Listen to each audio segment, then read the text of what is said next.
What I'm going to share with you today, it's terrifying. A gentleman just wanted to drive his robot vacuum PlayStation 5 controller. That's it. That was his whole entire plan. But what he stumbled into was access to all the live video feeds in 7,000 strangers' homes in 24 countries. And that included floor plans, microphone audio, device locations, all of it accessible, open. And I want to be clear, he didn't hack anything.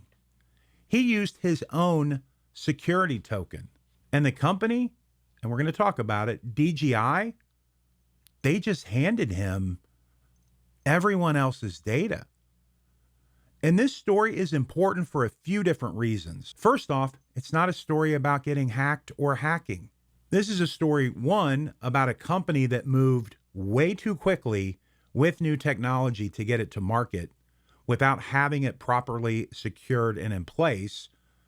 And number two, it's about how we need to approach and look at any new tools that we bring into our homes, into our offices, give to our children, any of those things. So let's talk about it. Welcome to the AI for Everyone Daily Brief.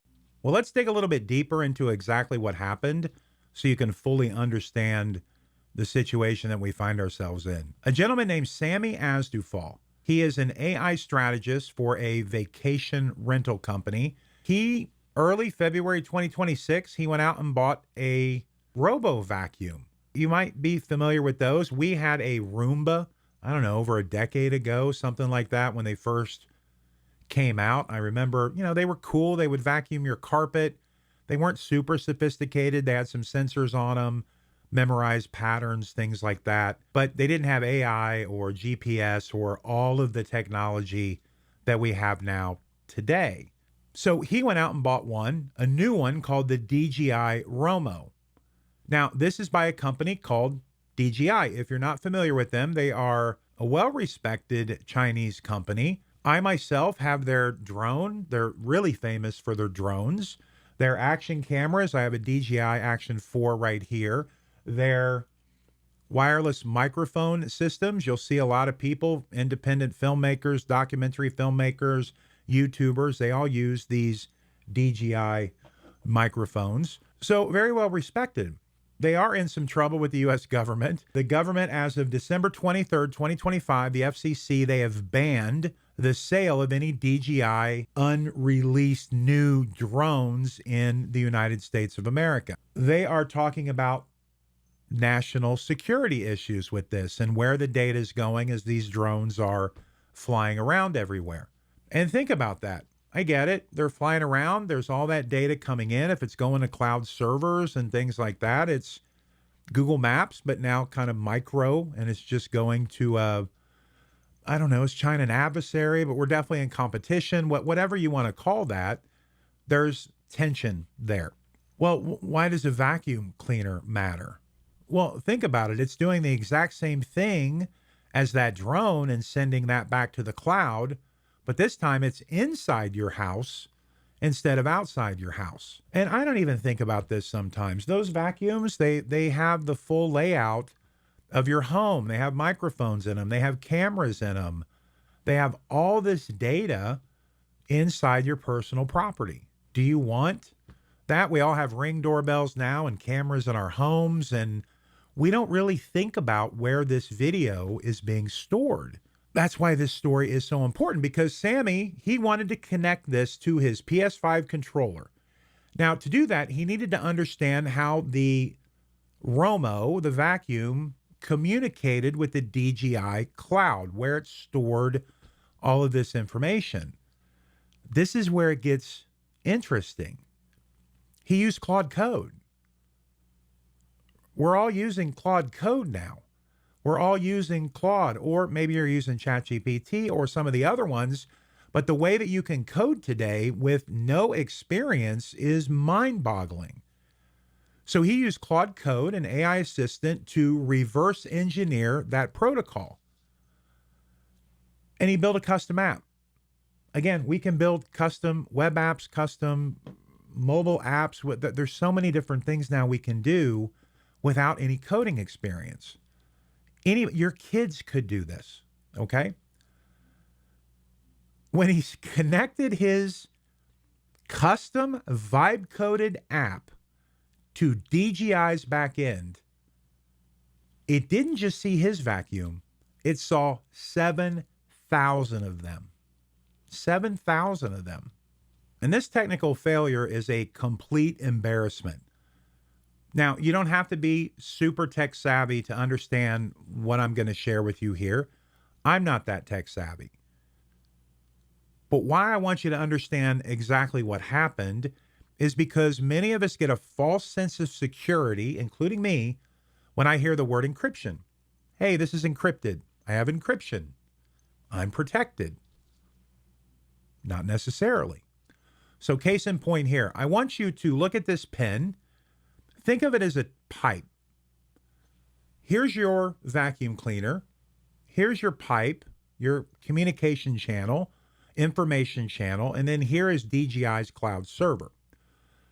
What you're going to use your device token to authenticate yourself, okay? And then it's going to have this message broker that goes out and it brings information back and forth, back and forth. So what happened to Sammy here was he authenticated his device with his token. It went through the pipe to the server, and somehow it subscribed him to a wildcard channel that allowed him to have access to everything that's in the pipe. All 7,000 of the other RoMo vacuums that were out there. Yeah, everything in the pipe itself was encrypted, but once he had the device token, it just gave him complete access through that.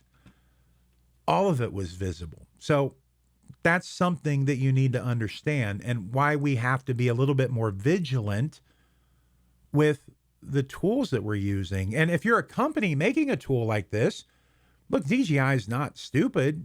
This is probably just some kind of, I don't know. I mean, it is embarrassing, but you're pushing things to market very quickly. We're in a world now where you're trying to get things out fast. AI is moving quickly. Technology is moving quickly. You want to get to market. Mistakes happen. But the mistakes of today are becoming more and more and more dangerous because Sammy had access to live camera feeds, activated microphones, detailed 2D floor plans of people's homes. And think about this too, you can estimate the device location using these IP addresses. So even DJI's pre-production servers in the US, China, and the UE were accessible during his testing of this remote control.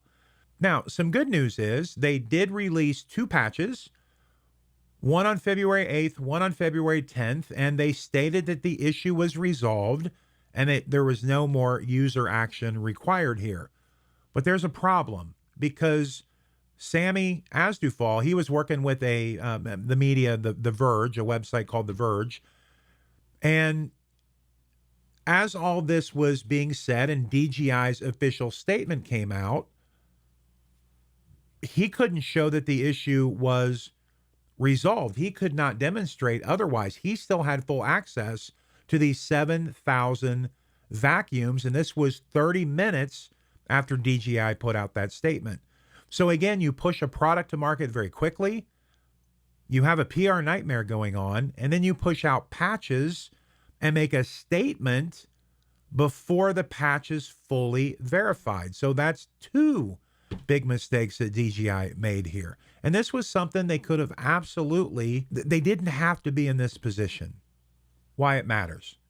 Well, on the surface, this looks like tech news, like any other tech news, but it's also a leadership story and a leadership lesson.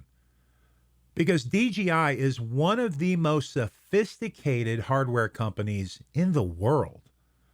Their drones, they're used in militaries. They are used in high-end cinematography. They're used in search and rescue missions. They save lives. I am a DJI fanboy. I want them to succeed.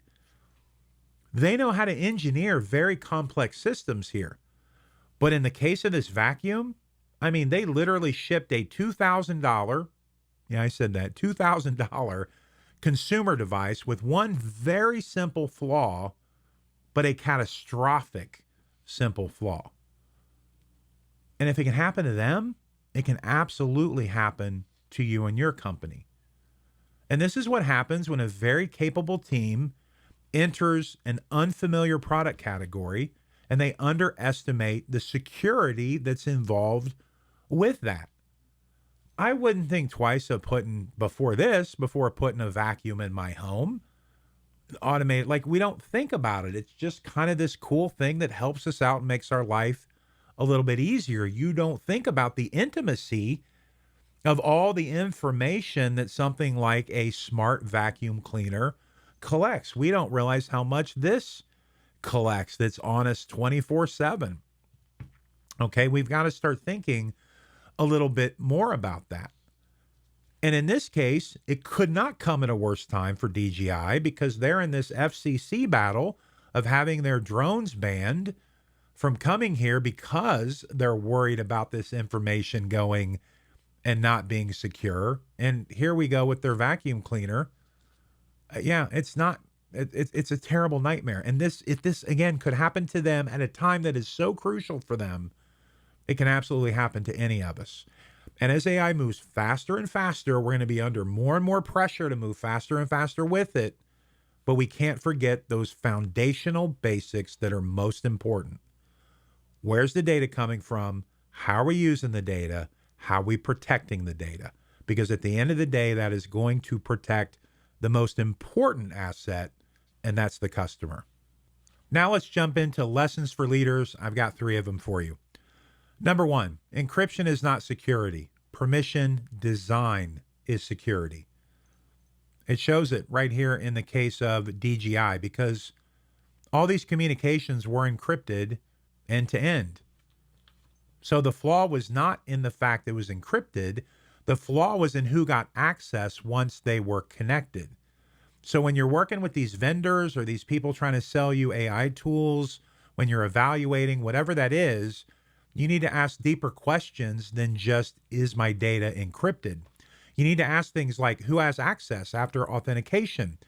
Ask what happens if a single token is compromised, and then ask if the permission model has been independently audited. Because the encryption's table stakes. The architecture around it is where most of these failures typically happen. Lesson number 2. Your smart office is a security service, not just a convenience. We're getting more and more connected devices into our workspaces. We have smart thermostats, robot vacuums, conference room cameras, occupancy sensors. You know, these things record audio, video, just a range of things that are connected. And this is all going to, for many of us, a vendor's cloud. So what is the security involved in that? I think a lot of times we take all of this stuff for granted. We're over trusting. We're not understanding all that. So we need to be a little bit more vigilant with understanding how all this stuff works, reviewing those security features and flaws, and protecting ourselves as much as we possibly can. And lesson number 3, AI tools have permanently changed the research capability of a determined individual. If we learn anything from this story from Sammy, he did this without any harmful intent whatsoever. But if somebody does have harmful intent, they have the most powerful tools now to be able to learn almost anything that they want to that they couldn't do before.